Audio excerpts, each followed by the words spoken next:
কাজী আবু বকর রাহমাতুল্লাহি আলাইহি হঠাৎ করে একদিন সফরে যাবেন। সফরটা হলো সমুদ্র ভ্রমণ। হঠাৎ করে লম্বা ইতিহাস সংক্ষিপ্ত করে বলতে হবে, ঘটনা উদ্দেশ্য নয়, সবক উদ্দেশ্য।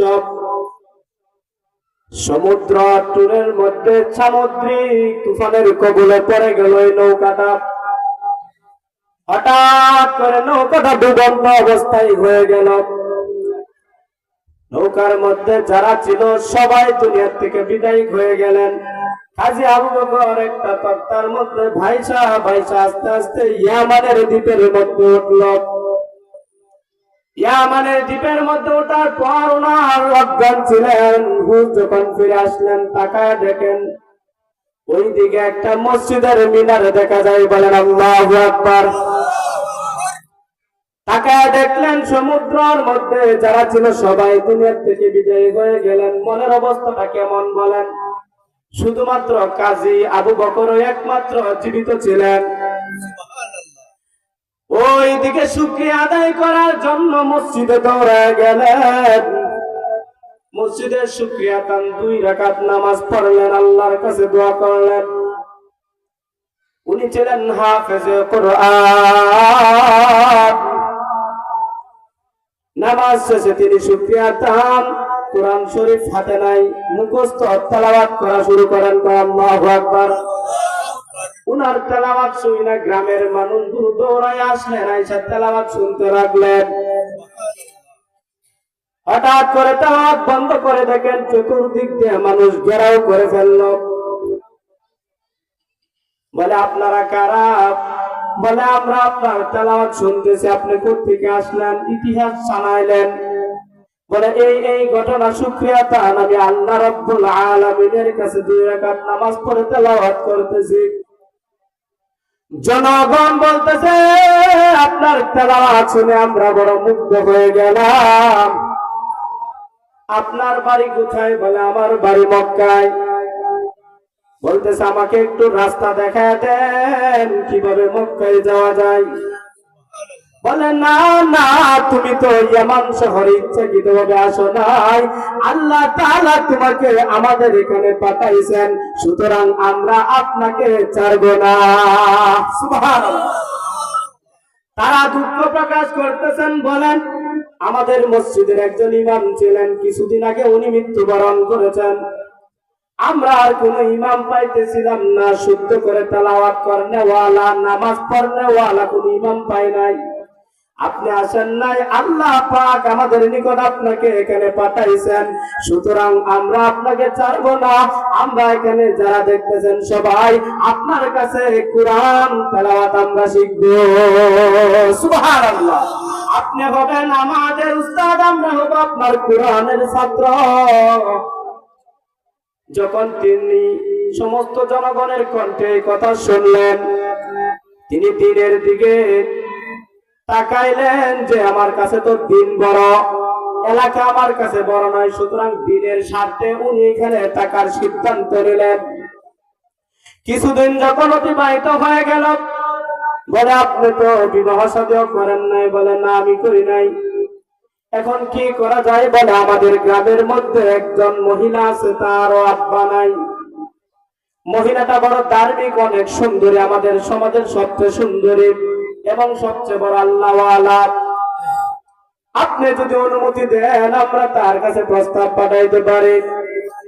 সিদ্ধান্ত নিলেন তাকতে যেতে হবে, তাহলে এখানে আমি বিবাহটা করে ফেলি। ঠিক আছে, রাজি হয়ে গেলেন। পিরাপিরি করার পর মহিলার কাছে গিয়া প্রস্তাব দিলেন, আমাদের মসজিদের একজন ইমাম সাহেব বড় আল্লাহওয়ালা, আমরা চাইতেছি, তোমারও তো বাবা নাই, দুনিয়াতে কেউ নাই, লা আজিদু করিবাউ ওয়ালা হামিমা। এই মেয়ে যখন শুনলেন আল্লাহওয়ালার কথা, শুনা যেহেতু মসজিদের ইমাম আল্লাহওয়ালা, রাজি হয়ে গেলেন। বলেন সুবহানাল্লাহ।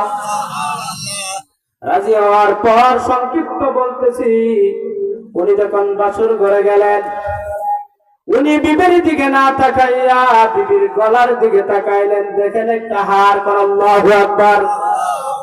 হারের দিকে তাকায় রইলেন।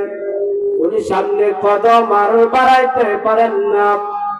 বিবি তাকায় দেখেন, চোখে চোখে মিলায় দেখেন, তার নজর তো বিবির দিকে নাই, তার নজর হলো বিবির হারের দিকে। বিবি মনে মনে ভাবতেছিলেন, জনগণ বলল ইমাম সাহেব নাকি আল্লাহওয়ালা, আমি দেখি ইমাম সাহেব বড় লোভী, ইমাম সাহেব তো আল্লাহওয়ালা না, আমার হারের দিকে তাকায় রইল। কাজী আবু বকর রাহমাতুল্লাহি আলাইহি ভাবলেন, স্ত্রী মনে হয় সন্দেহ করতেছে, কনফিউশনে পড়ে গেলেন। বলে, বিবি হে, আমি দুনিয়া লোভী নাই, তোমার হারের দিকে তাকাইলাম কেন জানোনি?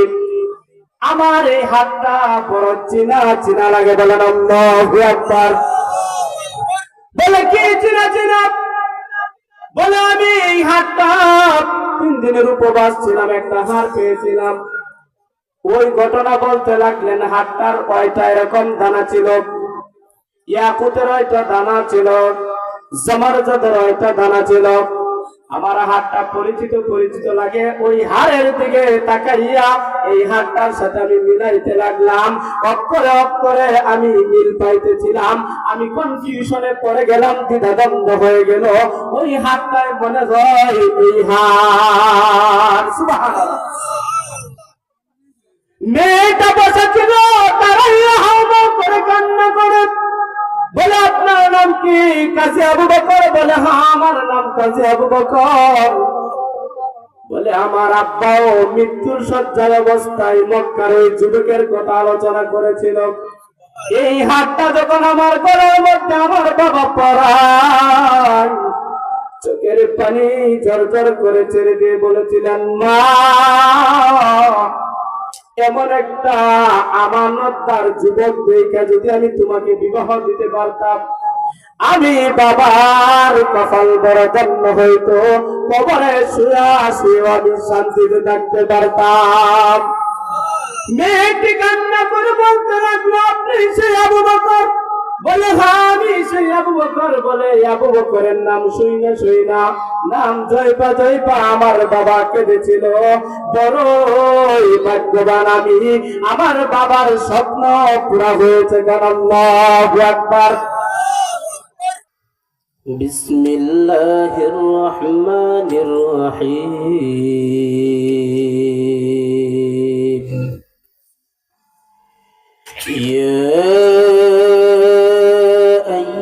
الذين آمنوا اتقوا الله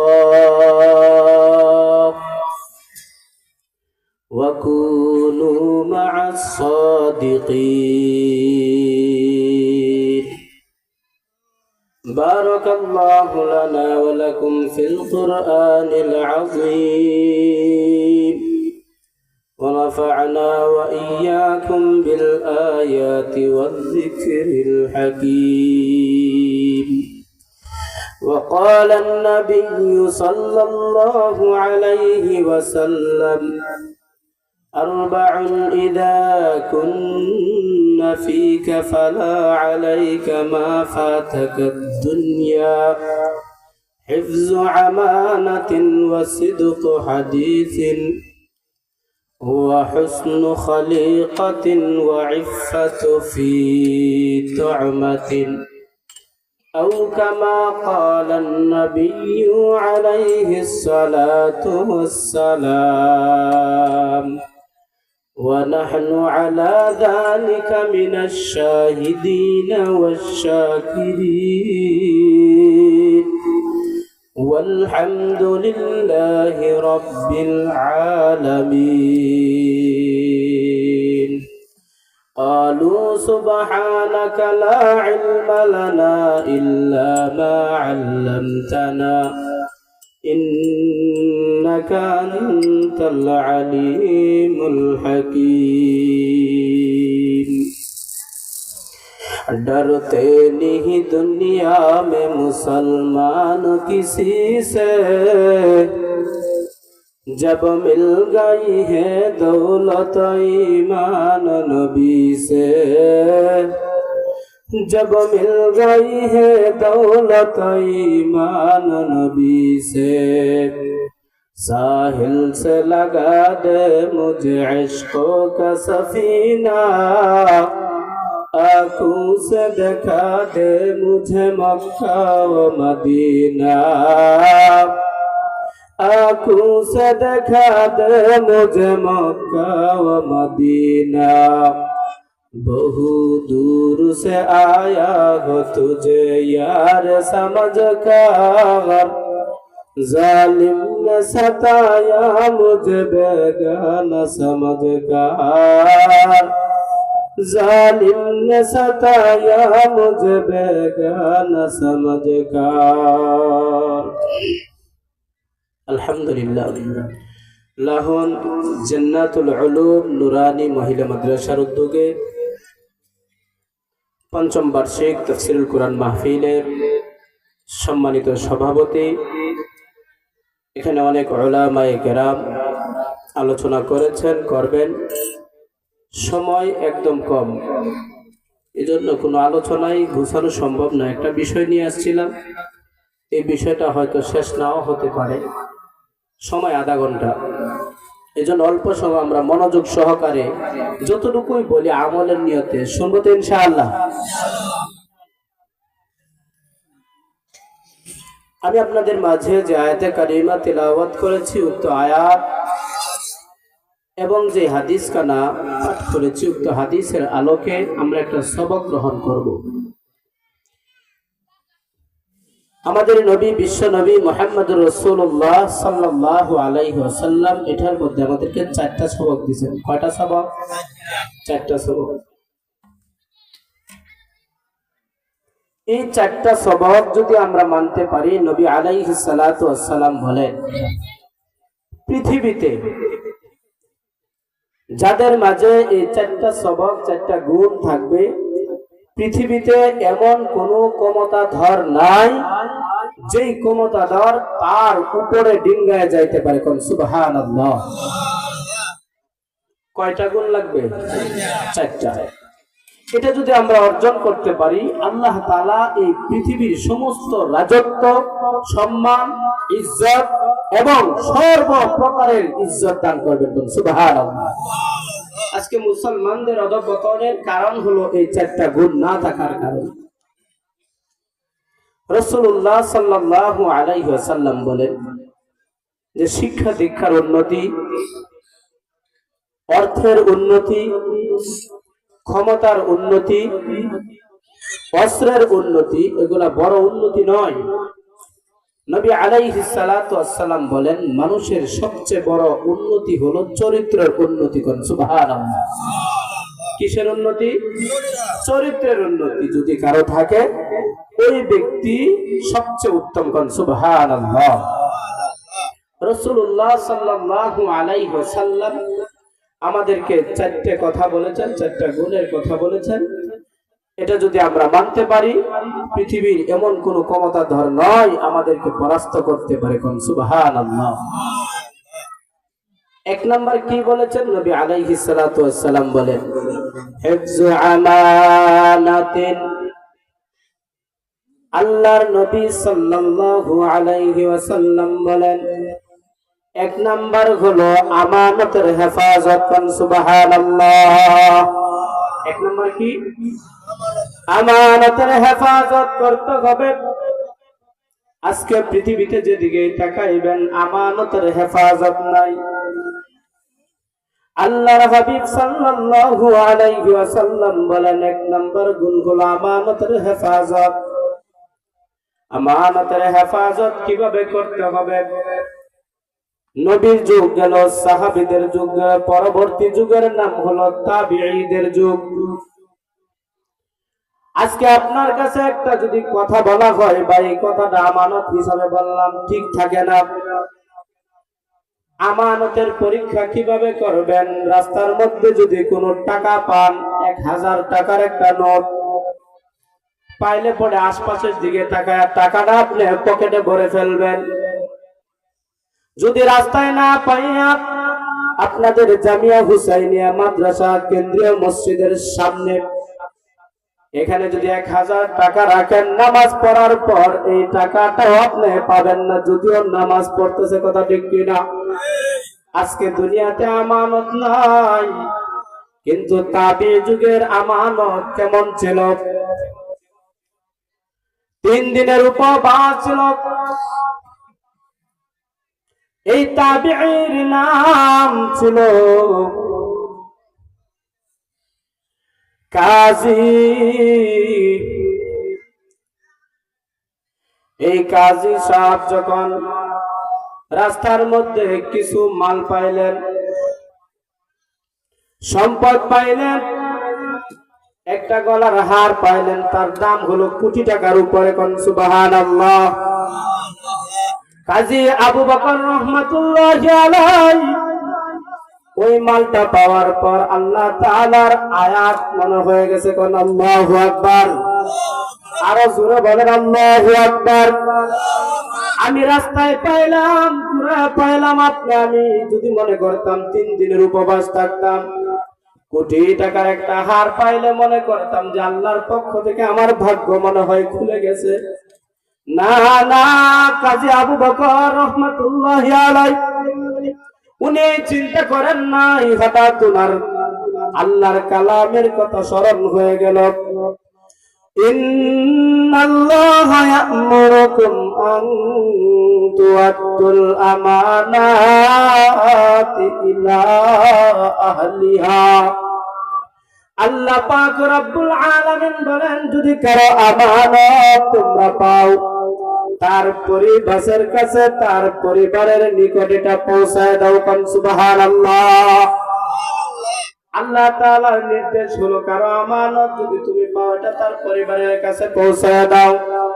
কাজী আবু বকর চিন্তা করলেন, মক্কার বাজারে যেহেতু আমি কোটি টাকার হার পাইলাম, এখন যদি আমি এটা নিয়ে যাই হবে না, হয়তো বাজারের আশপাশে কোথাও আলান হইতে পারে। গিয়া দেখেন পাহাড়ের মধ্যে উঠা একজন বৃদ্ধ লোক ঘোষণা দিতেছে, হে মক্কাবাসী, আমার একটা কোটি টাকার হার হারাইলাম। যদি তোমরা কেউ পেয়ে থাকো, আমার হাতে একটা তলে আছে, এটার মধ্যে 500 দিরহাম আছে, আমি 500 দিরহাম তাকে পুরস্কার দান করব। সুবহানাল্লাহ। তাকে পুরস্কৃত করা হবে। কাজী আবু বকরের কানে যখন এই আওয়াজ শুনলেন, সাথে সাথে গিয়া বৃদ্ধ লোকটার হাতের মধ্যে ধরলেন। বৃদ্ধ লোকটির বুঝার আর বাকি রইল না, আমার হার ওই যুবক পেয়েছে। সুবহানাল্লাহ। উনি হাতে ধরে বাড়িতে নিয়ে গেলেন। কাজী আবু বকর বলেন, ও বৃদ্ধ, তোমার যে হাতটা হারাইলা, এটার যদি প্রমাণ দিতে পারো তাহলে তোমাকে দেওয়া হবে। তোমার হাতটা কোন ধরনের, কোন কোয়ালিটির বলো। একের পরে এক কোনটা কোন কোয়ালিটির সব বলা শুরু করে দিলেন। 100% মিলে গেল। কাজী আবু বকর যখন তার কাছে হস্তান্তর করলেন, বৃদ্ধ লোকটি যে পুরস্কারের কথা বলেছিলেন, ওই তলেটা তার হাতে দিয়ে বলে, এটা তোমার পুরস্কার। কাজী আবু বকর বলেন, না না, আমি আপনার পুরস্কারটা নিতে পারতেছি না। বলে, কেন? বলে, আমি একটা আমানতের হেফাজত করে মালিকের কাছে পৌঁছে দিতে পেরে একটা ইবাদত করেছি। আমি চাই না দুনিয়ার 500 দিরহামের বিনিময়ে আমি ইবাদতের বদলা গ্রহণ করি। বলেন আল্লাহু আকবার। কাজী আবু বকর ডাক দিয়ে বলে, ও বৃদ্ধ, আমিও জানি 500 দিরহাম আমার জন্য হালাল, তথাপি আমি নিতে পারতেছি না। ইবাদতের বদলা আমি দুনিয়াতে নিতে চাই না। এই ইবাদতের আমানতের হেফাজতের যে ইবাদত আমি করলাম, এটা মহান রব্বে কারীমের কাছ থেকে আখিরাতে আমি গ্রহণ করতে চাই। সুবহানাল্লাহ। বৃদ্ধ লোকটি তার 500 দিরহামের তলেটাও হাদিয়া দিতে পারে নাই, সে গ্রহণ করে নাই। সামনের দিকে চলে আসেন, ইলতাফিতু ইলাইয়া রাসাহু, বারবার তার দিকে তাকায়। একবার সামনের দিকে কদম দেয়, আবার মাথাটাকে ঘুরায় ঘুরায় বারবার যুবকের দিকে তাকায়। মনে মনে ভাবে আল্লাহ তাআলা যে জান্নাত রেখে দিয়েছেন, এই সমস্ত কিছু যুবকদেরকে আল্লাহ তাআলা অবশ্যই জান্নাত দিবেন। আমি দুনিয়াতে আমানতের হেফাজতের যে লোকটাকে আমি দেখলাম, যুবককে দেখলাম, বারবার যুবকের চেহারার দিকে তাকাইতেন, জান্নাতে একটা মানুষের চেহারা আমি দেখে যাই। বৃদ্ধ লোকটি চলে গেলেন বাড়ি চলাইয়া। মানে এক যুগ চলে গেল, 1.5 যুগ চলে গেল। কাজী আবু বকর রহমাতুল্লাহি আলাইহি হঠাৎ করে একদিন সফরে যাবেন। সফরটা বলো সমুদ্র ভ্রমণ। হঠাৎ করে লম্বা ইতিহাস সংক্ষিপ্ত করে বলতে হবে, ঘটনা উদ্দেশ্য নয়, সবক উদ্দেশ্য। সমুদ্র ট্যুরের মধ্যে সামুদ্রিক তুফানের কবলে পড়ে গেল এই নৌকাটা। হঠাৎ করে নৌকাটা ডুবন্ত অবস্থায় হয়ে গেল। নৌকার মধ্যে যারা ছিল সবাই দুনিয়ার থেকে বিদায় হয়ে গেলেন। কাজী আবু বকর একটা তক্তার মধ্যে ভাইসা ভাইসা আস্তে আস্তে ইয়ামানের দ্বীপের মধ্যে উঠল। ইয়ামানের দ্বীপের মধ্যে ওঠার পর ওনার অজ্ঞান ছিলেন। হুজ যখন ফিরে আসলেন, তাকায় দেখেন ওই দিকে একটা মসজিদের মিনার দেখা যায়। বলেন আল্লাহু আকবার। তাকায় দেখলেন সমুদ্রের মধ্যে যারা ছিল সবাই দুনিয়ার থেকে বিদায় হয়ে গেলেন। মনের অবস্থাটা কেমন বলেন? শুধুমাত্র কাজী আবু বকর একমাত্র জীবিত ছিলেন। ওই দিকে শুকরিয়া আদায় করার জন্য মসজিদে দৌড়ায় গেলেন। মসজিদের শুকরিয়া তান 2 রাকাত নামাজ পড়লেন, আল্লাহর কাছে দোয়া করলেন। উনি ছিলেন হাফেজে কোরআন। নামাজ শেষে তিনি শুকরিয়া তান কোরআন শরীফ হাতে নাই, মুখস্থ তেলাওয়াত করা শুরু করেন। আল্লাহু আকবার। উনার তেলাওয়াত শুনে গ্রামের মানুষ দৌড়ায় আসলেন, আইসা তেলাওয়াত শুনতে লাগলেন। হঠাৎ করে তেলাওয়াত বন্ধ করে দেখেন চতুর্দিক দিয়ে মানুষ ঘেরাও করে ফেলল। বলে আপনারা কারা? বলে আমরা আপনার তেলাওয়াত শুনতেছি, আপনি কোত্থেকে আসলেন? ইতিহাস জানাইলেন। বলে এই ঘটনা শুকরিয়া তান আমি আল্লাহ রাব্বুল আলামিনের কাছে 2 রাকাত নামাজ পড়ে তেলাওয়াত করতেছি। জনগণ বলতেছে আপনার তেলাওয়াত শুনে আমরা বড় মুগ্ধ হয়ে গেলাম। আপনার বাড়ি কোথায়? বলে আমার বাড়ি মক্কায়।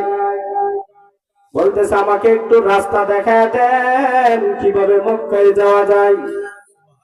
বলে না না, তুমি তো ইয়ামান শহরে ইচ্ছাকৃতভাবে আসো নাই, আল্লাহ তাআলা তোমাকে আমাদের এখানে পাঠাইছেন, সুতরাং আমরা আপনাকে ছাড়ব না। সুবহানাল্লাহ।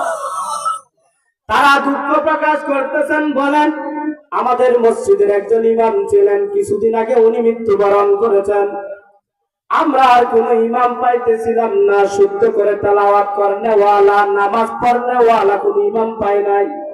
আপনি আসেন নাই, আল্লাহ পাক আমাদের নিকট আপনাকে এখানে পাঠাইছেন, সুতরাং আমরা আপনাকে ছাড়ব না। আমরা এখানে যারা দেখতেছেন সবাই আপনার কাছে কোরআন তেলাওয়াত আমরা শিখব। সুবহানাল্লাহ। আপনি হবেন আমাদের উস্তাদ, আমরা হব আপনার কোরআনের ছাত্র। যখন তিনি সমস্ত জনগণের কণ্ঠে এই কথা শুনলেন, তিনি দিনের দিকে তাকাইলেন যে আমার কাছে তো দিন বড়, এলাকা আমার কাছে বড় নয়, সুতরাং দিনের স্বার্থে উনি এখানে থাকার সিদ্ধান্ত নিলেন। কিছুদিন যখন অতিবাহিত হয়ে গেল, বলে আপনি তো বিবাহ শাদীও করেন নাই। বলে না আমি করি নাই। এখন কি করা যায়? বলে আমাদের গ্রামের মধ্যে একজন মহিলা আছে, তারও আব্বা নাই। মহিলাটা বড় ধার্মিক, অনেক সুন্দরী, আমাদের সমাজের সবচেয়ে সুন্দরী এবং সবচেয়ে বড় আল্লাহওয়ালা। আপনি যদি অনুমতি দেন আমরা তার কাছে প্রস্তাব পাঠাইতে পারি। সিদ্ধান্ত নিলেন তাকতে যেতে হবে, তাহলে এখানে আমি বিবাহটা করে ফেলি। ঠিক আছে, রাজি হয়ে গেলেন। পিরাপিরি করার পর মহিলার কাছে গিয়া প্রস্তাব দিলেন, আমাদের মসজিদের একজন ইমাম সাহেব বড় আল্লাহওয়ালা, আমরা চাইতেছি, তোমারও তো বাবা নাই, দুনিয়াতে কেউ নাই, লা আজিদু করিবাউ ওয়ালা হামিমা। এই মেয়ে যখন শুনলেন আল্লাহওয়ালার কথা, শুনা যেহেতু মসজিদের ইমাম আল্লাহওয়ালা, রাজি হয়ে গেলেন। বলেন সুবহানাল্লাহ। রাজি হওয়ার পর সংক্ষিপ্ত বলতেছি, উনি যখন বাসর ঘরে গেলেন, উনি বিবির দিকে না তাকাইয়া বিবির গলার দিকে তাকাইলেন। দেখেন একটা হার, আল্লাহু আকবার, হারের দিকে তাকায় রইলেন। উনি সামনে কদম আর বাড়াইতে পারেন না। বিবি তাকায় দেখেন, চোখে চোখে মিলায় দেখেন, তার নজর তো বিবির দিকে নাই, তার নজর হলো বিবির হারের দিকে। বিবি মনে মনে ভাবতেছিলেন, জনগণ বলল ইমাম সাহেব নাকি আল্লাহওয়ালা, আমি দেখি ইমাম সাহেব বড় লোভী, ইমাম সাহেব তো আল্লাহওয়ালা না, আমার হারের দিকে তাকায় রইল। কাজী আবু বকর রাহমাতুল্লাহি আলাইহি ভাবলেন, স্ত্রী মনে হয় সন্দেহ করতেছে, কনফিউশনে পড়ে গেলেন। বলে, বিবি হে, আমি দুনিয়া লোভী নাই, তোমার হারের দিকে তাকাইলাম কেন জানোনি? আমার এই হাতটা বড় চিনা চিনা লাগে। বলেন আল্লাহু আকবার। বলে, কি চিনা চিনা? বলে, আমি এই হাতটা 3 দিনের উপবাস ছিলাম, একটা হার পেয়েছিলাম। ওই ঘটনা বলতে লাগলেন। হাতটার 6টা এরকম দানা ছিল, ইয়াকুতের 6টা দানা ছিল, জমরজদের 6টা দানা ছিল। আমার হাতটা পরিচিত পরিচিত লাগে। ওই হারের দিকে তাকাইয়া এই হাতটার সাথে আমি মিলাইতে লাগলাম। অক্ষরে অক্ষরে আমি মিল পাইতেছিলাম। আমি কনফিউশনে পড়ে গেলাম, দ্বিধাদ্বন্দ্ব হয়ে গেল। ওই হাতটায় মনে হয় এই হাত। সুবহানাল্লাহ। মেয়েটা বসে ছিল, তারাই হাওয়া করে কান্না করে। বলে, আপনার নাম কি? কাজী আবু বকর। বলে, হ্যাঁ, আমার নাম কাজী আবু বকর। বলে, আমার আব্বাও মৃত্যুর শয্যার অবস্থায় মক্কার ওই যুবকের কথা আলোচনা করেছিল। এই হাতটা যখন আমার গলার মধ্যে আমার বাবা পড়ায়, চোখের পানি ঝরঝর করে ছেড়ে দিয়ে বলেছিলেন, মা, এমন একটা আমানতদার যুবক দেখে যদি আমি তোমাকে বিবাহ দিতে পারতাম, আমি বাবার কপাল বড় জন্ম হইতো, কবরে শুয়া শুয়ে আমি শান্তিতে থাকতে পারতাম। মেয়েটি কান্না করে বলতে লাগলো, আপনি সেই আবু বকর? বলে, হ্যাঁ, আমি সেই আবু বকর। বলে, আবু বকরের নাম শুই না নাম জয়পা জয়পা আমার বাবা কেঁদেছিল। বড়ই ভাগ্যবান আমি, আমার বাবার স্বপ্ন পুরা হয়েছে। আল্লাহু আকবার। সাথে সাথে হাতটা খুলে দিয়ে বিবি তার স্বামীর হাতে তুলে দিলেন। স্বামীকে, এই কোটি টাকার হাত, এটা আর আমার নয়, আমি আপনাকে হাদিয়া দিলাম আজকের এই বাসর রাতে। আপনি ইচ্ছা করলে আল্লাহর রাস্তায় দান সদকা করে দিতে পারেন। সুবহানাল্লাহ। আল্লাহর হাবিব সাল্লাল্লাহু আলাইহি ওয়াসাল্লাম বলেন, 1 নম্বর গুণ হিফজ আমানাতিন, আমানতের হেফাজত। আজকে সারা পৃথিবীতে তাকাইলে আমানতের হেফাজত খুঁজে পাওয়া যায় না। আজকে দেখা যায় পরীক্ষার আগে পরীক্ষার প্রশ্নটা আমানত, এটা পাস হয়ে যায়। কথা ঠিক কিনা? ছাত্র পড়বে উস্তাদের নিকট, ছাত্ররা হলো উস্তাদের নিকট আমানত। কথা ঠিক কিনা? ওই মাদারিস গুলোতে দেখা যায় আজ পর্যন্ত কোনো অভিযোগ আসে নাই যে উস্তাদ ছাত্রদেরকে ঠিক মতো পড়ালেখা করায় নাই। কিন্তু ইদানিং দেখা যায় স্কুল কলেজ ইউনিভার্সিটিদের মধ্যে অভিযোগ শুরু হয়েছে, ছাত্রদেরকে ঠিক মতো শিক্ষকরা পড়ায় নাই। কথা ঠিক কিনা? বোঝা গেল ওই জায়গার মধ্যে আমানতের খেয়ানত চলতেছে। কথা ঠিক কিনা? 2 নম্বর গুণ আল্লাহর নবী বলেন, ওয়াসিদুকু হাদিসিন, সদা সর্বদাই সত্য কথা বলা। বলেন, সদা সর্বদাই সত্য কথা বলা। আমানতের ব্যাপারে আল্লাহর নবী সাল্লাল্লাহু আলাইহি ওয়াসাল্লাম বলেন, লা ঈমানা লিমান লা আমানাতা লাহু, যে ব্যক্তির কাছে আমানতদারিতা নাই তার ঈমান নাই। আল্লাহু আকবার। নবীজি কার সাথে তুলনা করেছেন? ঈমানের সাথে। যার আমানতদারিতা নাই তার কাছে তার ঈমানও নাই।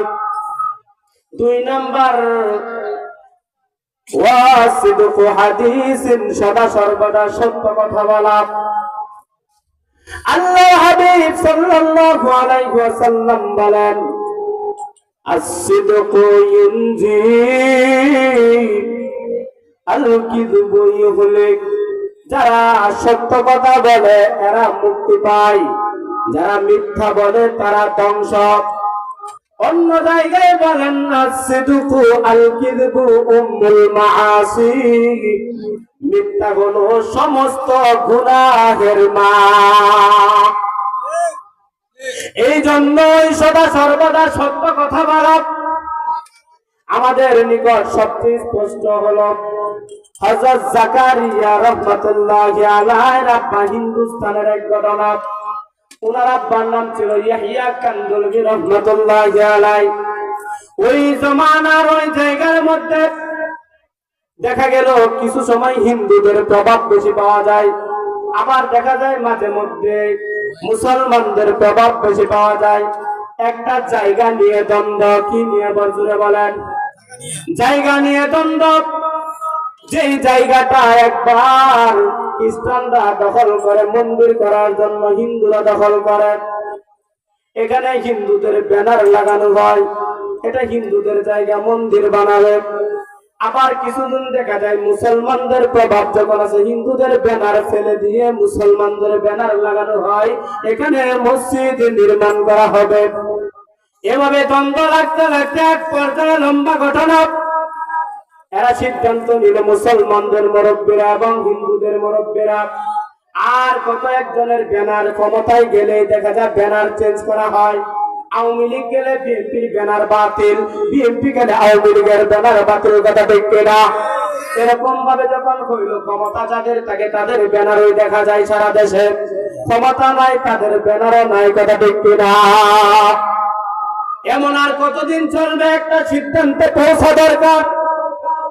বলে কি সিদ্ধান্ত? বলে আমরা আদালতে যাই, আদালত যাকে এই সিদ্ধান্ত দেবে এটা চিরতরের জন্য হয় মন্দির হবে, আর না হয় চিরতরের জন্য মসজিদ হবে।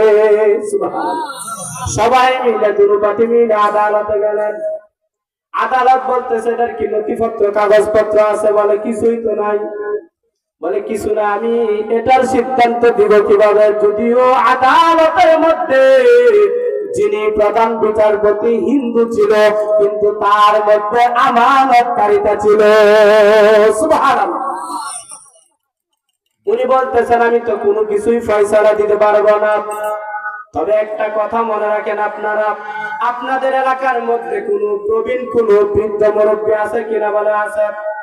আপনি এলাকায় যায় দেখেন, সকলে মিলে সবচেয়ে বৃদ্ধ যে মুরব্বী তাকে নিয়ে আসেন। ওই মুরব্বী যেই সিদ্ধান্ত দেবে তার বক্তব্য অনুযায়ী আমি আদালত থেকে আপনাদের সিদ্ধান্ত দিব। সুবহানাল্লাহ। খুঁজতে লাগলেন মুরব্বী কোথায় পাবেন।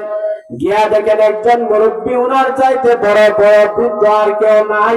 তিনি হলেন জাকারিয়া রাহমাতুল্লাহি আলাইহির আব্বা ইয়াহইয়া কান্দলবি রাহমাতুল্লাহি আলাইহি। সুবহানাল্লাহ। যখন দেখলেন যার জবানের বন্দিতে রায় হবে এই লোকটাই হলো মুসলমান, হিন্দুরা দুর্বল হয়ে পড়লো, আর তো আমরা জিততে পারবো না, মুসলমানরা বড় খুশি। হিন্দুদের মধ্যে যখন দুর্বল, আর আদালতে গিয়ে লাভ কি? সাক্ষী তো মুসলমান, আমরা কি গেলে কোনো কাজ হবে? কিছু কিছু হিন্দুরা বলে ইয়াহইয়া কান্দলবি তো বড় আলেম, বড় আল্লাহওয়ালা, বড় ভালো মানুষ হইতে পারে, আমাদের পক্ষে তোরাই আসতে পারে। কথা দেখি না? এই দুনুমুনি কনফিউশন নিয়ে তারা আদালতের মধ্যে গেলেন। যাওয়ার পর জবানবন্দির মধ্যে আদালত থেকে বলা হলো, আপনি বয়োবৃদ্ধ মানুষ, আপনার বয়স বেশি। এই জায়গাটার মধ্যে যখন সর্বপ্রথম একটা ব্যানার টানানো হয়েছিল, এটা কি মুসলমানদের ব্যানার না হিন্দুদের ব্যানার? আপনার জানা মতে এটা আমাকে বলেন, তারপর আপনার জবান বৃদ্ধিতে সিদ্ধান্ত হবে। ইয়াহিয়া কান্দলবী রাহমাতুল্লাহি আলাইহি উনি জবানবন্দি দিলেন, আমি দেখেছি সর্বপ্রথম এই জায়গার মধ্যে হিন্দুদের ব্যানার টানানো হয়েছিল। সুবহানাল্লাহ। এই কথা যখন বললেন, মুসলমানরা গালি দিতে দিতে চলে আসলো। আমরা নিলাম মুসলমান সাক্ষীর ভিত্তিতে আজকে এই জমিনটা চিরতরের জন্য মন্দিরের জন্য হয়ে গেল। ওই দিন রাতে ইহিয়া কান্দলবী রাহমাতুল্লাহ আলাইহি চতুর্দিক দিয়ে একটা বদনাম আছে না নাই বলেন?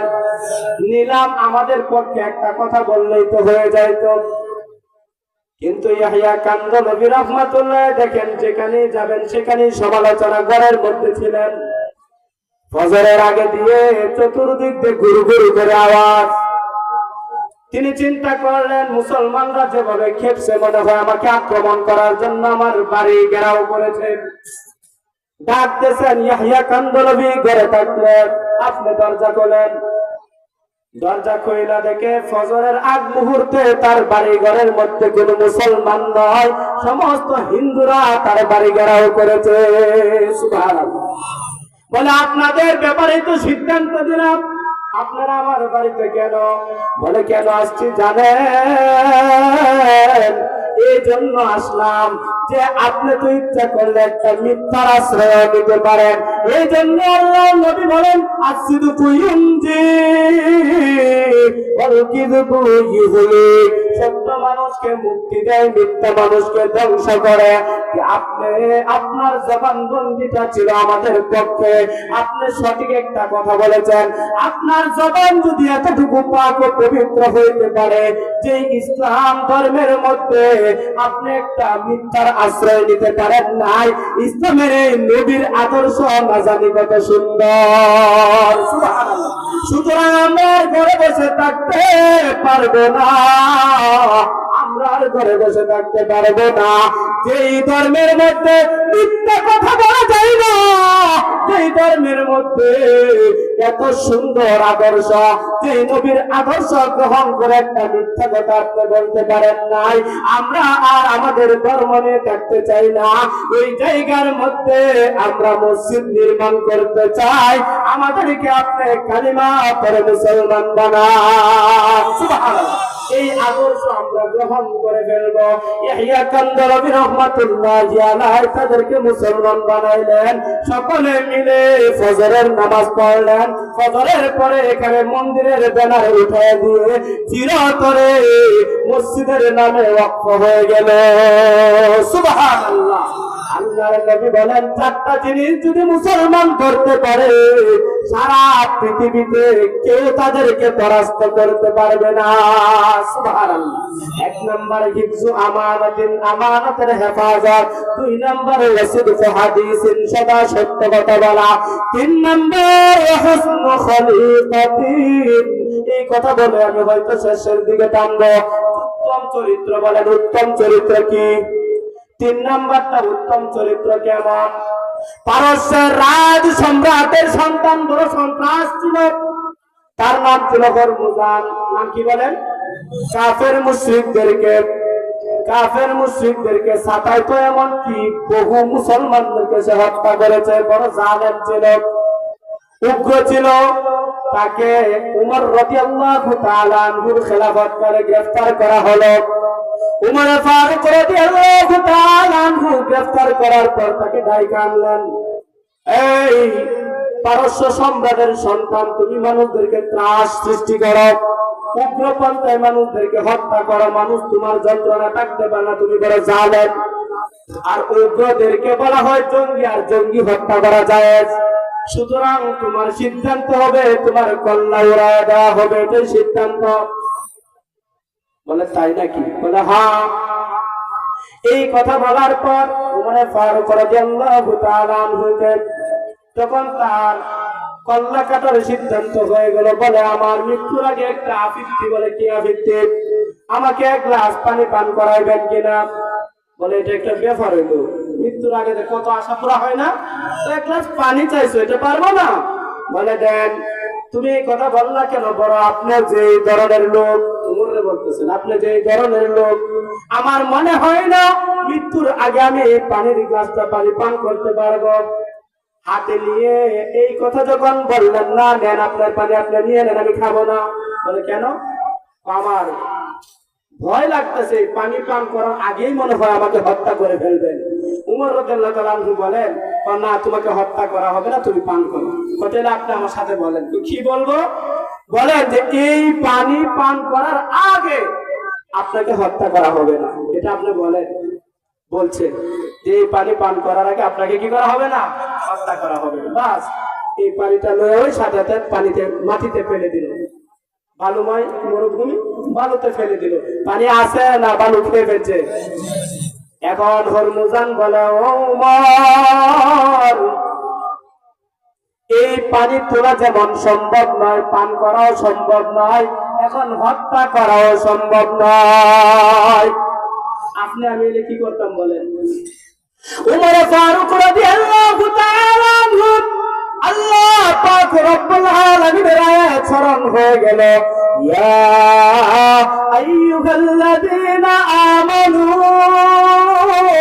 আউফু বিল উকুদ।